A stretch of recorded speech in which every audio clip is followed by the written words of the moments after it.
নমস্কার, আমার touch of mother চ্যানেলে আপনাদের সকলকে স্বাগত।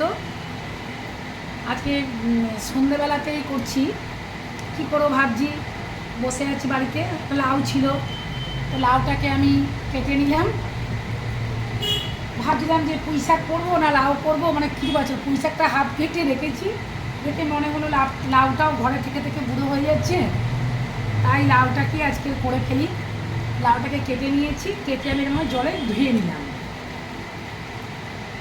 আর এই লাউয়ের খোসাগুলোও ফেলবো না, খোসাগুলোকেও রেখে দেবো, তাহলে খোসাগুলো দিয়েও আমি নেক্সট দিন আবার কিছু একটা আমি আইটেম করব। লাউটাকে যতটা সম্ভব পারলাম কুচি কুচি করে কেটে নিলাম। যে যত মিহি করে কাটবেন তত ভালো হবে।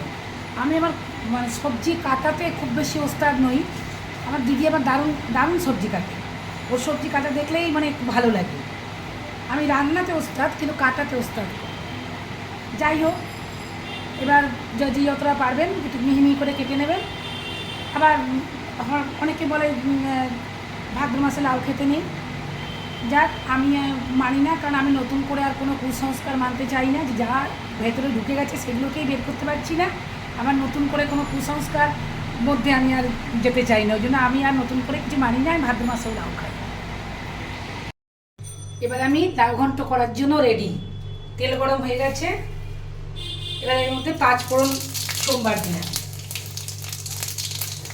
আর কীভাবে লাউ ঘন্ট করবো ভাবছিলাম, ভাবতেই হঠাৎ মনে পড়লো যে বাড়িতে ইলিশ মাছের মাথা আছে, 2টো ইলিশ মাছের মাথা আছে, এটা দিয়ে করব। আর 5টা কাঁচা লঙ্কা নিয়েছিলাম, এর মধ্যে ফোড়ন দিয়ে দিলাম। আর একটা কথা বলতে ভুলে গেছি, এই ইউটিউব ভিডিও করার জন্য আমার মেয়ে আমাকে একটা স্ট্যান্ড কিনে দিয়েছে। এখন ভালোভাবে সেটিং করতে পেরেছে কিনা জানি না, তাও করছি। আপনারা সাহায্য করলে আস্তে আস্তে সবই শিখে যাব।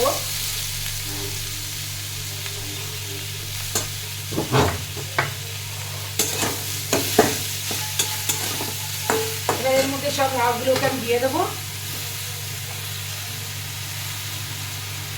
লাউ ঘন্ট তো এটা কমে যাবে একদম, যতটা দেখতে লাগছে ততটা থাকবে না।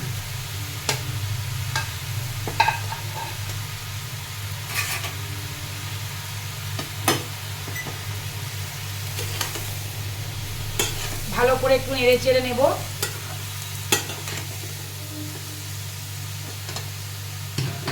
এবার এর মধ্যে আমি নুন আর হলুদ দিয়ে দেবো পরিমাণ মতো। লাউয়ের মধ্যে নুনটা একটু অল্প দেবেন, এই নুনটা পরিমাণ মতো দেবেন, হলুদটা একটু কম দেবেন, কারণ লাউয়ের হলুদটা একটু মানে কম দেওয়াই ভালো। এই বিকেলের আমার কাজ, ইলিশ মাছের মাথাটা আমি ভেজেই রেখেছিলাম। ছেলে এবার মাংস খাবো করছে, তো মাংস নিয়ে আসলাম, মাংসটাকে রেডি করে রেখেছি, করবো একটু পরে। কাজ করতে আমার ভালোই লাগে, তাছাড়া ওই চুপচাপ ঘরে বসে থাকতে আমার কোনোদিনই খুব একটা ভালো লাগে না। এবার এটাকে আমি গ্যাসটাকে বাড়িয়ে মধ্যম মাঝে করে এটাকে আমি একটু ঢাকা দিয়ে দেবো। মাঝে মধ্যে কিন্তু খুলতে হবে, নয় লাউ থেকে জল বেরিয়ে যাবে। এবার আমি ঢাকনাটা খুলে দেখবো লাউ ঘন্টটা কতটা সেদ্ধ হয়েছে। সেদ্ধটা আশা করি কাউকে আর শেখাতে লাগবে না, সেদ্ধটা সবাই বোঝে।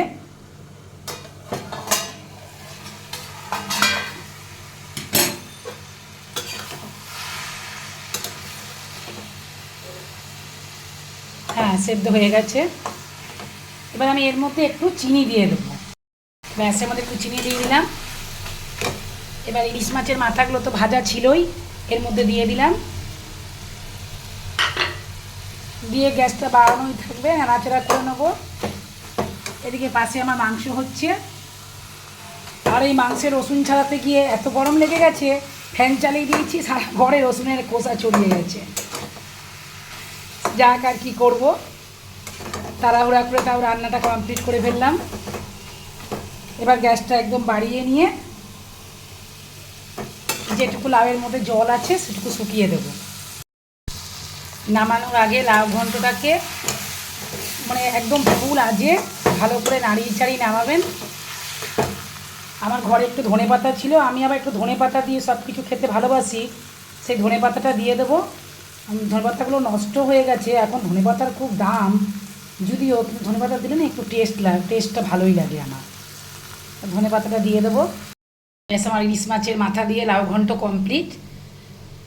আপনারা এটা রান্না করবেন, করে কেমন লাগে আমাকে জানাবেন, আর লাইক কমেন্ট আর চ্যানেলটাকে সাবস্ক্রাইব করবেন। আমার সন্ধ্যাটা আজকে আমি আপনাদের সাথে শেয়ার করলাম। কেমন?